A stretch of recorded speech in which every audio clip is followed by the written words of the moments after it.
여러분 안녕하세요. 최신 세계 경제 뉴스를 발췌 소개하고 제 의견을 곁들이는 세계 경제는 지금 Current Issues of Global Economy 편집자 정견만입니다. 네, 7월 31일자 세계 경제는 지금 시작하겠습니다. 오늘 토픽 한 건, 단신 5건, 그리고 오늘 감상하실 명시는 윤동주의 서시와 별 해는 밤입니다. 오늘의 토픽은 미국 연준이 지난주 기준금리를 75bp 인상하여 Federal Funds Target Rate를 2.25 내지 2.5%로 인상하였다는 소식입니다. 네, 오늘도 단신 5건을 올렸습니다. 첫 번째 단신은 세계 코로나 바이러스 현황 업데이트입니다. 두 번째 단신은 미국 경제가 2분기에도 마이너스 0.9% 역성장하여 2분기 연속 역성장하였다는 소식입니다. 세 번째 단신은 유로존 경제가 2분기 중에 예상보다 높은 0.7% 성장하였다는 소식입니다. 네 번째 단신은 러시아와 중국 북경 상해를 연결하는 거대 천연 가스관에 관한 소식입니다. 다섯 번째 단신은 다음 주 미국 금융시장 주요 이슈 및 일정입니다. 그리고 오늘 감상하실 명시는 윤동주의 서시와 별 해는 밤입니다. 네, 오늘의 토픽. Fed hikes interest rates by 0.75 percentage point for second consecutive time to fight inflation. CNBC 뉴스 보시죠. 미 연준이 지난주에 기준금리를 75bp 인상했습니다. 이에 따라 Federal Funds Target Rate가 2.25 내지 2.5%로 올라갔습니다. 2.25 내지 2.5%는 2018년 이래 최고금리입니다. 지난 6월에 75bp 인상하더니 다시 한 번 더 75bp 자이언트 스텝을 걸었습니다. 1990년대 이래 최대폭 금리 인상이 진행되고 있는 거죠. 금리 인상 목적은 인플레이션 잡기입니다. 연준이 기준금리를 인상하면 그 효과가 파급되는 경로는요. 우선 바로 은행 간 초단기 여신금리가 인상되는 거죠. 이어서 은행들이 부동산 담보대출 금리, 몰기지 레이트를 올리는 거죠. 그리고 자동차 할부 대출, 신용카드 대출, 개인과 기업에 대한 각종 대출 금리가 올라가는 거죠. 연준은 이번 금리 인상이 미국 경제 리세션 우려보다 물가 잡기가 급선무라는 판단 때문이라고 말하고 있죠. 제롬 파월 연준 의장이 미국 경제 성장률이 잠재 성장률보다 낮은 기간이 필요하다고 생각한다고 얘기하기도 했어요. 금리 인상에 대한 시장 반응은 우선 주식시장은 상승하였습니다. 이번 금리 인상이 예상에 부합하여 수용 가능하다는 점과 추가 금리 인상 압력은 완화될 수 있다는 기대, 한편 물가 상승 압력이 둔화될 것으로도 기대하고 있고요. 또 제넷 옐렌 재무장관이 전날 경기 침체에 대한 부인 발언을 하였고요. 또 당일 연준의 그 스테이트먼트 상에 최근 소비와 생산이 둔화되고 있다는 얘기를 하였죠. 추가 금리 인상 압력 완화를 기대할 수 있는 대목이죠. 채권 시장에서는 국채 수익률 상승으로 나타났죠. 그러나 그 다음날 여건 변화로 주말까지는 국채 수익률이 많이 내렸습니다. 미국 금리 인상으로 달러 인덱스도 많이 올랐죠. 상승 추세를 유지했는데 그러나 주말에는 달러 인덱스가 소폭 하락해서 105.90이 되었고요. 이는 1호존 경제 성장률은 예상외로 호조하고 미국 경제는 마이너스 성장을 했기 때문입니다. 연준이 향후 일정을 보면요. FOMC는 8월에는 없고 9월 20일, 21일 개최됩니다. 9월에 50bp 인상인지 75bp 인상인지에 대해서 이견이 나오죠.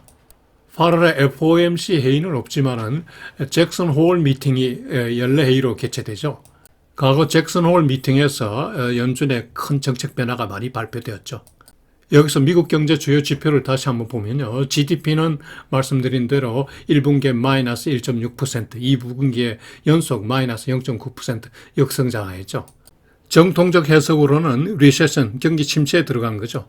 물가를 보면요. 소비자 물가 CPI는 6월 중에 전년 동기 대비 9.1%나 상승하였습니다. 그러니까 1981년 11월 이래 최고고요. 개인 소비 지출 물가는 전년 동기 대비 6.8% 상승했습니다. 이도 1982년 1월 이래 최고입니다. 그런데 실업률은 6월 중에 3.6%로 거의 완전 고용 수준을 유지하고 있습니다. 즉 GDP와 물가 지표는 나쁘지만은 고용 지표는 여전히 양호한 상태입니다. 여기서 연준의 자산 감축 진행 상황을 살펴보죠. 연준은 지난 5월 FOMC 회의에서 자산 감축 계획을 발표했죠. 6월부터 8월까지는 매월 최고 475억 불까지 그리고 9월부터는 매월 950억 불까지 보유자산 매각을 하기로 하였었죠. 그런데 연준은 지난 주말 현재까지 총 160억 불 감축에 그쳤습니다. 제 생각에 연준이 다음 주부터 자산 매각 속도를 올릴 것으로 예상이 됩니다. 최근 미국 주식과 채권 가격이 많이 올라갔기 때문에 시중 유동성 사정이 좀 좋아졌다고 볼 수 있기 때문이죠. 네, 오늘 첫 번째 단신 세계 코로나 바이러스 현황 업데이트 보시죠. 세계 확진자 누계는 5억 7,223만 9천 명으로 전주 대비 1.2% 증가했습니다. 사망자 누계는 639만 명으로 전주 대비 0.2% 증가했습니다. 세계 확진자 증가율이 소폭 하락했고요. 사망자 증가율은 전주와 보합세입니다. 국가별 확진자 누계 순위는 전주와 같습니다. 미국, 인도, 브라질, 프랑스, 독일, 영국, 이탈리아, 한국, 러시아, 터키, 스페인, 일본 이렇게 되어 있습니다. 특이한 점은 세계 전체 증가율은 줄어들었습니다만은 일본과 한국의 신규 환자는 많이 늘고 있습니다. 일본은 지난 주말 23만 명이 넘었군요. 한국은 8만 5천 명을 넘었고요. 즉 일본과 한국의 신규 확진자 비중이 전 세계 발생자의 32%를 차지하였습니다. 안타깝습니다. 두 번째 단신은 미국 경제가 2분기에 마이너스 0.9% 역성장하였다는 소식입니다. 1분기에 마이너스 1.6%에 이어서 2분기 연속 역성장입니다. 다우존스 예상으로는 플러스 0.3을 기대했는데 너무 내려간 거죠. 요인은 물가 상승, 즉 물가 상승으로 소비와 투자가 이축되었고요. 또 금리까지 올라가서 소비 투자가 이축되는 거죠. 공급망 문제가 여전히 상존하고 그리고 코로나 바이러스 악영향도 여전히 남아 있습니다. 세 번째 단신은 유로존 경제가 2분기 중에 플러스 0.7% 성장했다는 겁니다. 시장 예상 0.2%를 크게 상회하는 거죠. 주 요인은 코로나 바이러스로 인한 경제 봉쇄를 해제한 덕분이라고 하는군요. 이에 따라 유럽 각국의 여행 수지도 많이 좋아졌고요. 국가별로 보면은 독일 경제는 여전히 0% 성장에 그쳤습니다. 가운데 있는 그래프가 독일 경제 분기별 성장률인데요. 나쁘죠. 러시아 가스 차단 등 악재가 많이 쌓이고 있습니다. 독일 경제는. 프랑스는 0.5% 성장했고요. 이탈리아는 1% 성장하였습니다. 스페인은 여행 수지 호전으로 1.1%까지 성장했습니다. 그러나 포르투갈, 리투아니아, 라트비아는 각각 역성장하였습니다. 그러나 향후 유로 경제 전망은 아주 나쁩니다. 다수 이코노미스트들이 하반기 중에 온건한 경기 침체를 예상하고 있습니다. 그 근거는 물가 급등, 그리고 정책금리 인상, 그리고 공급망 문제가 여전히 상존하고 전쟁으로 인해서 소비 및 투자 심리가 저하되고 있고 유로존 주도국인 독일 경제가 침체가 심화되고 있기 때문입니다. 여기에다 세계 경제 침체로 해외 수요가 부진하기 때문이죠. 유로존 경제는 수출 주도 형태인데요. 이 수출이 부진하기 때문이죠.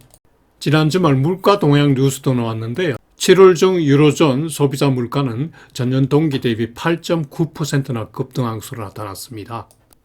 6월 중에 8.6% 급등에 이어서 신기록을 갱신한 거죠. 러시아 가스 차단 등으로 물가 상승세가 계속될 전망이라고 하네요. 이에 따라 유럽 중앙은행이 9월 정책회의에서 추가 금리 인상이 불가피하다고 합니다. 7월에 50bp 인상한 데 이어서 9월에도 50bp 인상할 것으로 예상하네요. 네 번째 단신은 러시아와 중국을 연결하는 거대 천연가스관에 관한 보도 내용입니다. 러시아의 게즈프롬사와 중국의 국영석유 회사가 공동으로 건설하였는데요. 러시아 영내에 건설된 가스관은 시베리아의 힘으로 명명되었고요. 게즈프롬이 550억 불이나 투자하였군요. 8년 전부터 건설 추진되어서 2019년 12월부터는 북경까지 그 가스관이 연결돼서 가스가 배달 중이라고 하네요. 현재 북경에서 남쪽으로 상해까지 연결 가스관이 공사가 진행되고 있는데 거의 마무리 단계라고 합니다. 2020년 12월에 일부 완공이 되었고 그리고 2025년까지 최종 완공할 계획이라고 하네요. 거대 수요처인 상해까지 가스가 배달되면 공급이 많아지겠죠.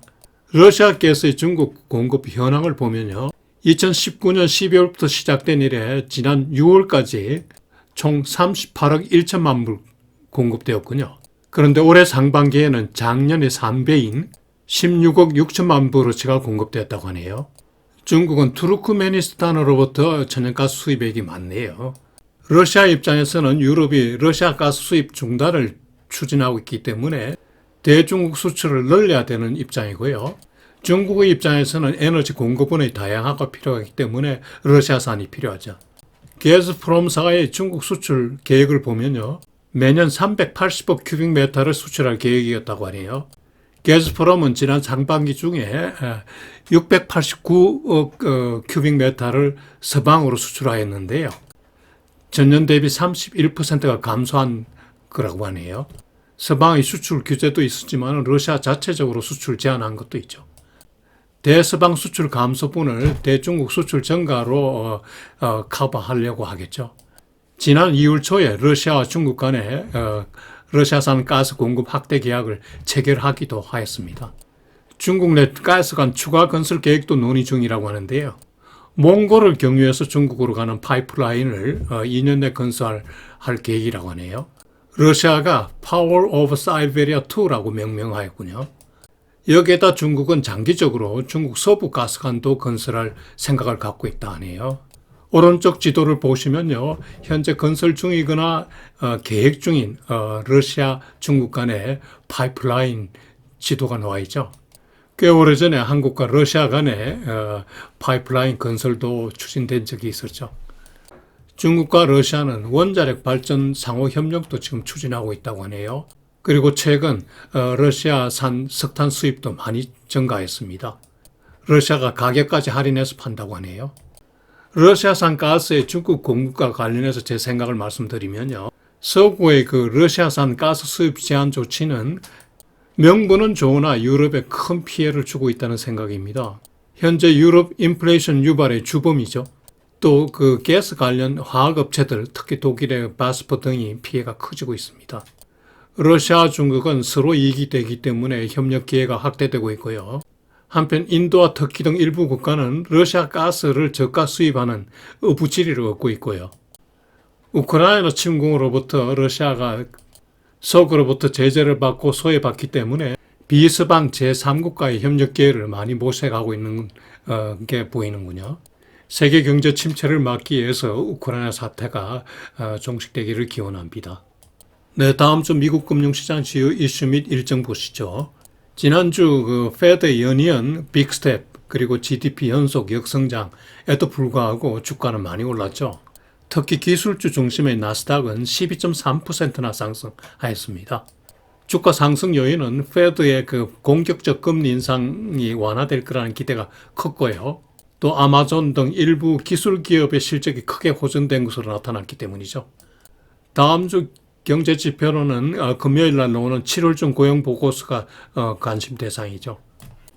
현재 25만 명 고용 증가가 예상되는데요. 지난 6월에 37만 2천 명보다는 감소한 수준입니다. 다음 주에도 기업 실적 발표가 많은 주입니다. 버크샤 해스웨이는 토요일 날 발표하는군요. 연초일에 그 주가 지수별 수익률을 보면요. 다우는 마이너스 9.61%, 나스닥은 여전히 연초 대비 20.8% 하락하였고요. S&P 500는 마이너스 13.3%입니다. 수익률 악화 상태가 많이 개선되었죠. 오른쪽 아래 그래프 국채 수익률 표를 보면요. 지난 주말 10년물 국채 수익률이 2.658%까지 내려갔습니다. 이에 비해 2년물 국채 수익률은 2.891%로 올랐습니다. 장단기 금리 역전 현상이 심화되고 있는 거죠. 요일별 일정은 표를 참고하시기 바랍니다. 여러분 다음 한 주도 즐겁고 보람차게 지내시기 바라며 여러분이 좋아하는 윤동주의 서시 별 해는 밤을 감상해 보시기 바랍니다. 저는 윤동주의 별 해는 밤을 점점 더 좋아하고 있습니다.